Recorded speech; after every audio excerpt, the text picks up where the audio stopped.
Երեկոյան թշնամին կրակ է բացել Սյունիքի մարզի Խոզնավար գյուղի ուղղությամբ։ Պաշտպանության նախարարության հրապարակած լուսանկարներում երևում է, որ ադրբեջանական բանակի կրակոցներից վնասվել է բնակելի տներից մեկի պատուհանը, տանգույք է։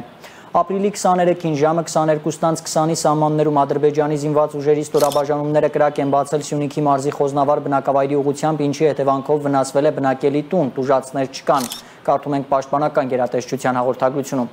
Խոզնավարում բնակելի տան թիրախավորման երկրորդ դեպքն է վերջին 3 օրում։ Ապրիլի 21-ին ՊՆ-ն հայտնել էր, որ ադրբեջանցիների կրակոցից վնասվել է բնակիչներից մեկի տան կտուրին տեղադրված արևային պանելը։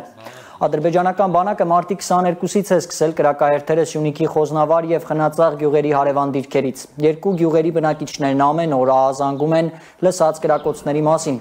Մեր թղթակիցը այսօր զրուցել է Ռուբիկ Խաչատրյանի հետ, որի տունը հայտնվել է ադրբեջանական բանակի թիրախում։ Տունը քնած են եղել, Մենջարանում քնած են եղել, ինձ երկու թե կրակում են։ Լույսուվարը կզտվարա մեր պատուանին, մտել նժասենակ այել են կոտրել։ Իմ որ քնած են, իմ կարավաթի վրայով են, մահճակալի վրայով։ Ստազեր եմ կցալ ուրիշն ինչ կողալ, էտ այլ են։